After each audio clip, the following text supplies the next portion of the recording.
Finances PodCat, episode 33. And today we're going to talk about mental, physical, and financial wellness.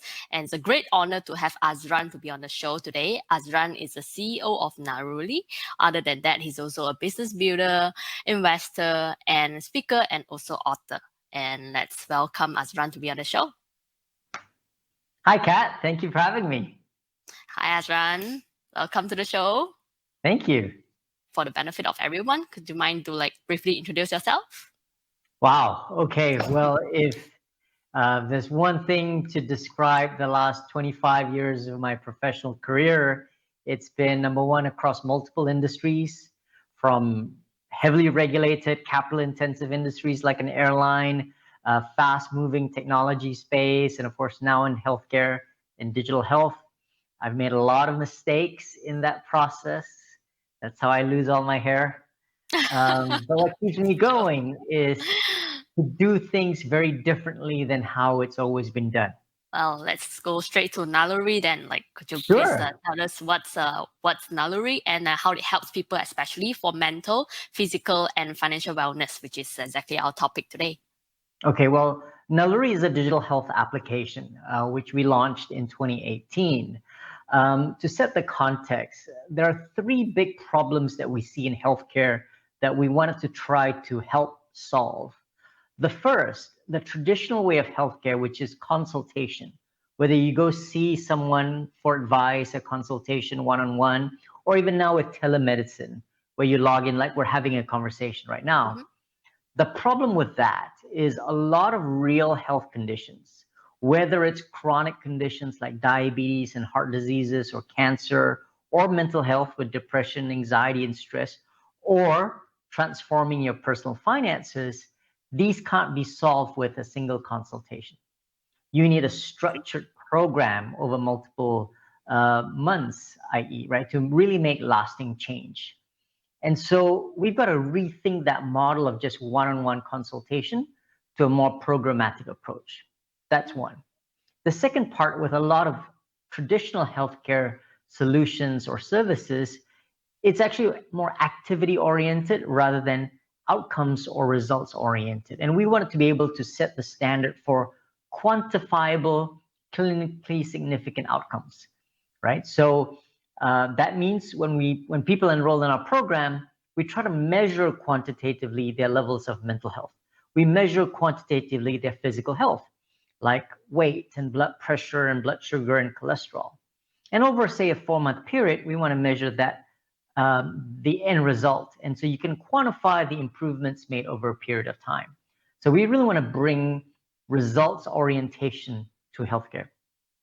And the third is healthcare has always been siloed, right?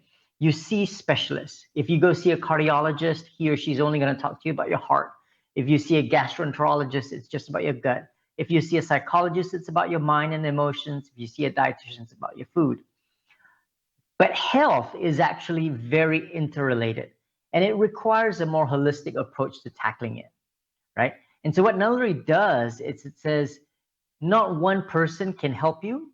You need a whole team to support you, right? Your own psychologist, your own dietitian, your own doctors, your own fitness coaches. And we also realize that if you, for example, wanted to lose weight or get healthier, you might be eating very well. You might be exercising frequently. And guess what? Your weight may still go up because you may be under a lot of stress, right? Now, psychologists can help that to an extent, but at the same time, the two main root causes of stress are workplace stress and financial stress. And so we need experts in those two areas so that our users can get real tangible advice that can be actioned. And so we added executive coaches and financial planners to our coordinated team of coaches so that the way we coach as a team, right, can deliver a more comprehensive program and support for our users and our clients. So those are the three things that we wanted to try to solve with Naluri. What are the benefits of having different modules and checkpoints for these three aspects, like whether it's mental, physical, and financial wellness? Well, so remember the first thing I said, that you go through a journey to change, right? Mm-hmm. And that change is not linear. It's not like, I want to get healthier. I want to be more financially stronger, and somehow it grows linearly. That unfortunately is not the case. There are ups and downs, right? You start, you're feeling motivated, then you're gonna hit roadblocks and obstacles, and then you're gonna drop, and then you need someone to pick you back up and get you back on track again, right? And so that journey therefore means there are different points where I need more intensive coaching and attention, and there are different points when I'm on the roll, I can do things on my own, and I can build self-confidence. That is why the coaching is not just about our human professionals kind of just talking to you. There are a lot of self-help tools that are part of that journey, right? Whether they're education modules, there are assessment modules, learning different techniques, and journaling. Journaling is a big part of personal improvement, right? Whether it's my food journal or my thought journal, right? Journaling allows us to look for patterns over time. And so when we equip or enhance the coaching with these digital tools and modules, we create opportunities for our clients to be able to build self-confidence and self-reliance, because we don't want everybody to use Naluri forever. Ideally, our goal is within, say, 4 to 6 months, you are well on your way to achieving your healthiest and best self by yourself. So what is taken into consideration when you are customizing this personal journey for each? Okay. Yes.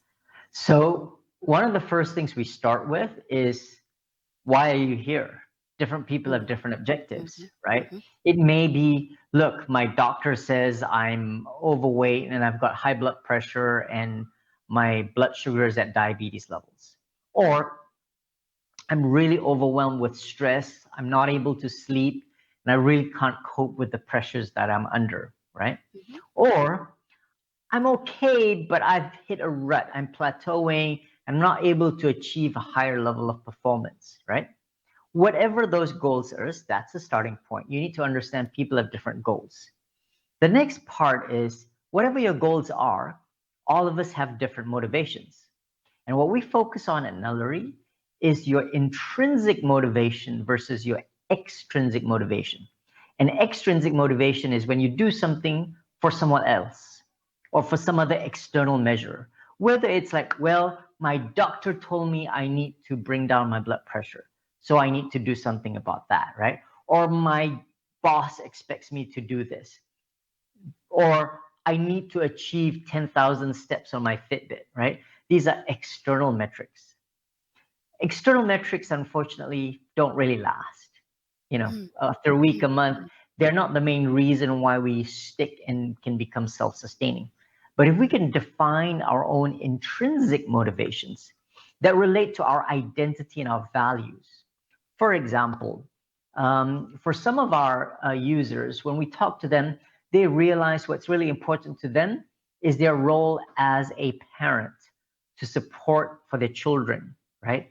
And so health, for example, is not about, I need to lose 5 kilos by 4 months' time, but I really want to have energy to come home every day, to be able to play with my kids, right? And to not snap and just get upset at everybody. That is an intrinsic motivation. Or it may be, I need to take care of my aging parents because I'm the only caregiver. And if I'm not healthy, whether it's physical health, emotional health, or financial health, how am I going to take care of these people? And once you discover your intrinsic motivation, it becomes it generates energy in you. And it's what our coaches used to tap into whenever you're going to hit that inevitable roadblock or setback. But what if someone comes to you and say that, I'm not sure what my goal is? Exactly. So, and that is the coaching or therapy process, right? Our coaches are professionals who are trained to ask questions that make you reflect, right? Like, what brings you joy, right? What are the things that you do in your life that you feel, I really enjoy doing that? What are the things in your life that you dread, that sap energy from you, right? What do you look forward to at the start of the day, and what do you dread at the start of the day? And various points allow the coaches to triangulate and help you guide towards discovering your own intrinsic motivations. Is there a noticeable trend or relation between users who follow Naluri's modules and checkpoints and in that way achieve their wellness goals? Generally, we're excited because about 60% of the people who complete our Naluri program achieve what we call a clinically significant health improvement, right? So for example, not just weight loss, but at least a 5% weight loss, because at that level, you'll reduce your diabetes and heart disease risks by between 30 to 50%, right? So not just any kind of blood pressure reduction, but at least a 10-point reduction. And same thing with the amounts of depression, anxiety, and stress that's reduced, not just by a little bit, by something that's significant, and sometimes even reducing or eliminating the need for medication, which is an important goal that we strive to do. So what's, that on one hand, you might think, well, is that good or bad? But another benchmark is, number one, people who try to do things on their own by themselves, only about 24-25% of people succeed by themselves, right? Because a lot of people have all the good intentions. You know how we set New Year's resolution in January? Well, by February, most people have stopped their New Year's resolution. So it's only 1 in 4 kind of actually follows through and succeeds on their own. But what science shows is if you have a whole coaching team to support you that provides that accountability and the problem-solving support, the checking in on you, your likelihood of success comes closer to 60%. And interestingly, on the physical health side, right? We've got a lot of friends and relatives, I'm sure, who have these conditions like diabetes and heart diseases, and doctors prescribe medication, right? But here's the thing about medication. Number one, it only works about 50 to 60% of the time. And two, it actually doesn't solve or cure your medical condition. It only tempers the symptoms. So it doesn't cure your diabetes, but it just controls your blood sugar. And a lot of people, and they end up needing higher dosage over time because your body becomes more used to that medication, right? And so imagine if we could improve people's health lives, similar levels to medication, without any side effects, without the need for medication, right? Then we can create, real breakthroughs to really help people become healthier. And the moment they become physically healthier, they become mentally healthier. They become mentally fitter and more resilient.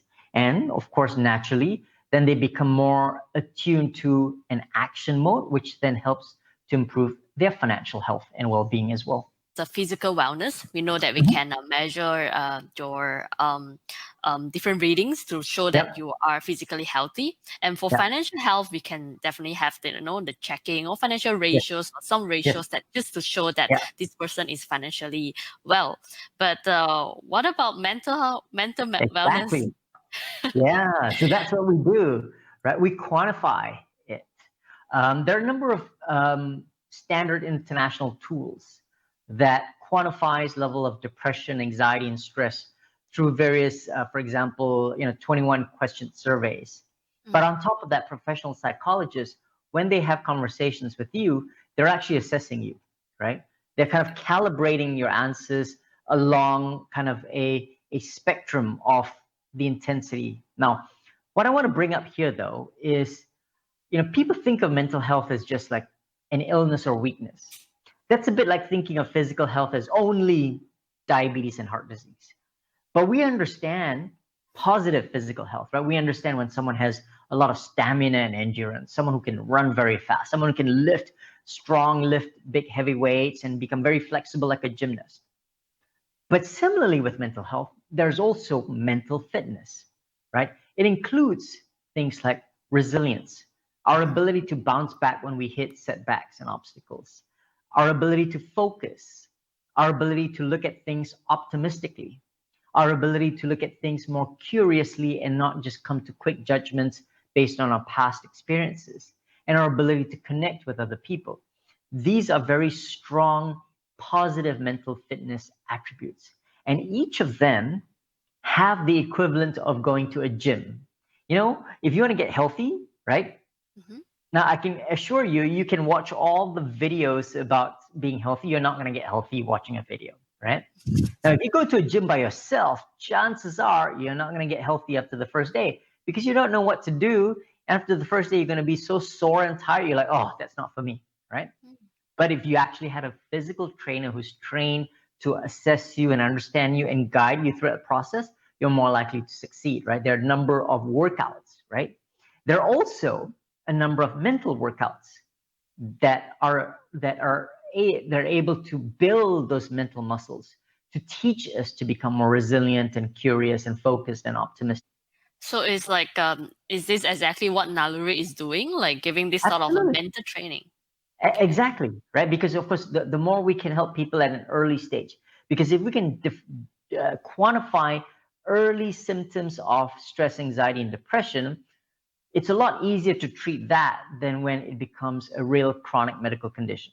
Just like, when you're slightly overweight, we can detect that and help you. It's going to be a lot easier than when you're already advanced level of diabetes, where not only do you have to take drugs, but you have to take insulin injections, or when your kidneys have failed and you need dialysis. It's a lot harder to fix, right? So why wait until you have, real big health problems before you get help?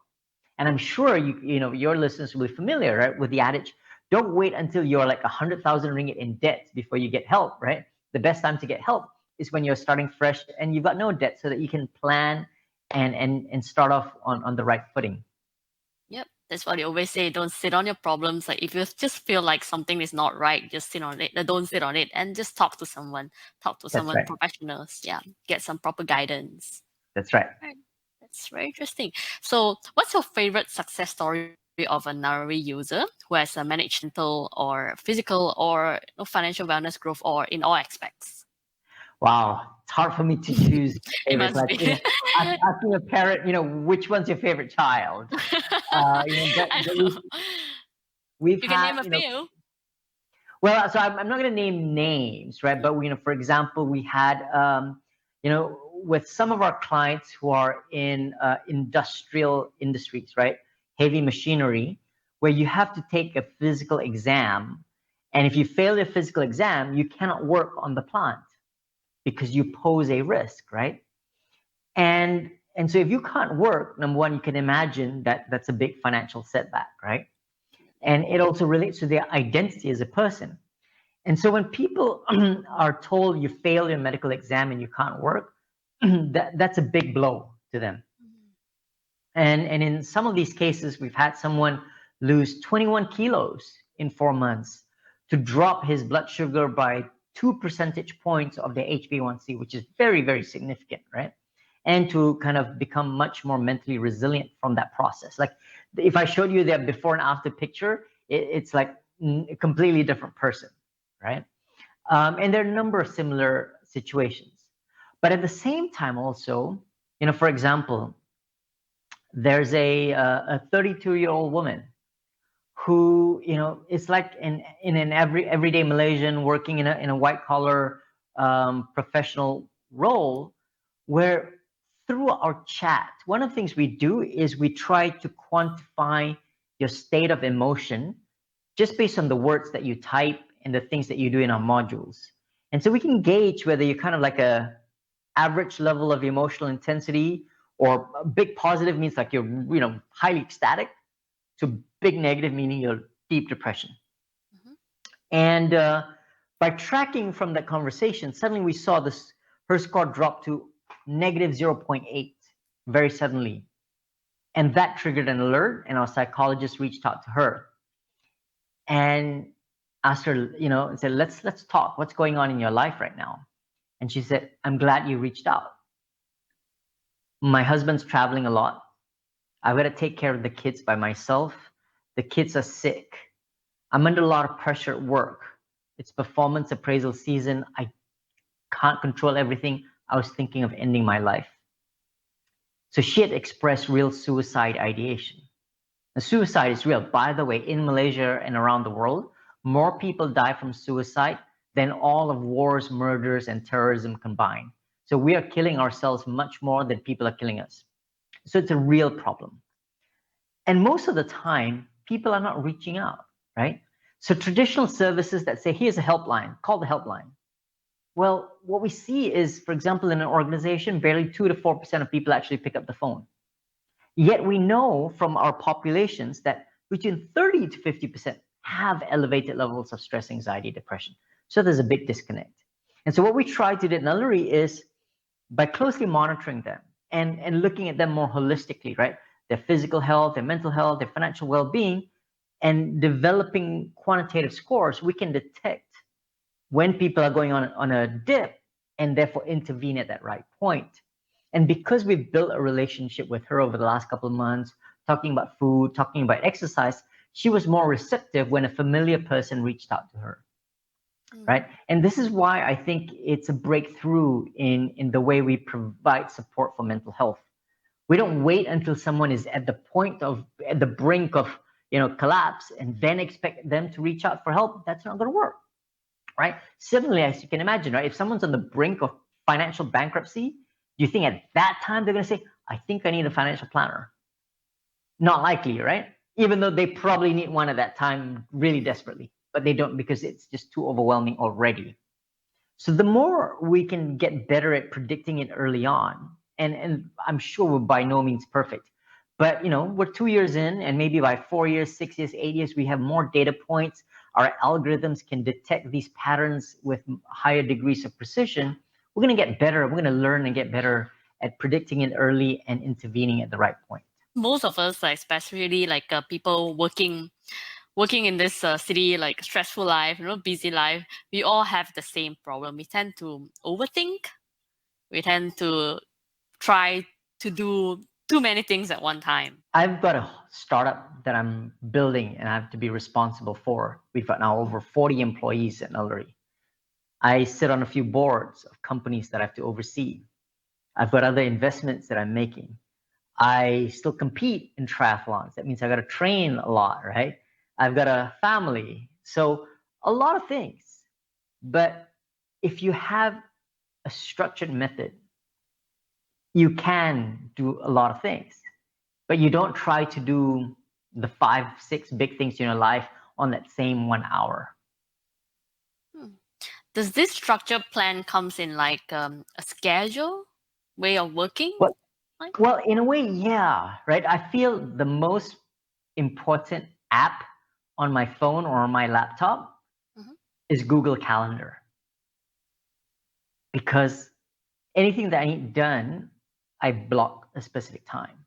Calendars are much more effective than to-do lists. Because the problem with the to-do list, I'm not setting a time when I do it, right? And why I like Google Calendar is because it's got a function where you can color things differently, right? So personal things, orange, right? Internal work matters, dark green. External meetings, light green, right? Other organizations I'm involved with, yellow or whatever. So on a week, I can see different colors. And then I can look at the past weeks and I can see, these last few weeks, right? My orange seems to be a lot little. Why, right? And so I can make tactical adjustments, right? And that's how we kind of recalibrate and reprioritize our time. But first we need to be able to see it, see how we're spending our time. And sometimes something will happen and you need to do something else than the time that you schedule, but then you make a decision. Okay, I cannot, normally Friday 3 to 5, I'm trying to think about, something further in the future. But a big client meeting came up. But now I've got to find another time to do that, right? So that means, I'm making that conscious choice instead of just it came up and then I never come back to that. Very good points. All right. So now it's the time for the random question game. Oh, what is that? Tell me more. Here it comes. So a random question game is we get a 10,000 combination of different questions. And now I get to read out the question and you have to choose one of these two. And not just that, you have to explain why do you choose that. So the question is, would you rather wish for financial freedom or a perfect work-life balance? Perfect work-life balance. I say that because different people obviously have different meanings that they attach to the term financial freedom, right? But in a way, for me, financial freedom kind of like is a goal or a destination. And I'm not big on destinations myself. I enjoy the adventure of the journey. So I'm not, my life isn't about wanting to get to a specific state, but to be curious and explore the whole journey around that. Now, I'm also a believer that there isn't such a thing as a perfect work-life balance, but because it's not about, for example, trying to do everything the same, right? But it's as you go through different phases in your life, you need to prioritize different things, right? So there's certain times in our life where we have to be, for example, when you build a new startup from scratch that first year, right? You're working 16, 18 hours a day, and you have to sacrifice a lot to do that. But then you got to now figure out, okay, once I get over that pass, how do I, bring other elements in my life and focus on that instead? So that's kind of how I think about balance, rather than like it's perfectly harmonious and somehow work and life and personal life is just nicely balanced. It's never that. Well, so here it comes to the end of our session. Like, Okay. Azran, do you want to share about this sponsor code that we have with Naluri? Okay, well, because of our relationship, Naluri is an app that's downloadable on both the iOS App Store or Google Play. So anyone has access to it. But if you use this particular sponsor code, then you're going to have access to the whole team of coaches, to kind of have all those discussions about your intrinsic motivations and your purpose and helping you go through that. And if you feel that's going to be useful, the subsequent subscriptions are at a significant discount to our regular retail rate. So that would be a good financial saving. Great. Thank you for this. All right. Thank you for your time. Thanks for all the sharing. Yep. Awesome. Well, thank you very much for having me, Kat. So I really enjoy learning from Azran. I hope you guys have learned a thing or two from him as well. If I were to really summarize what I learned from him, or maybe just one key takeaway that I learned from him, would probably be try not to multitask and try to focus on one thing at a time and not to sit on your problems. Just take one step at a time and just work towards the goal that you want instead of like overthinking. So as usual, you can find the show notes and links on our website, mypf.my/podcast. And don't forget to subscribe. I'll see you next week. Hasta pronto.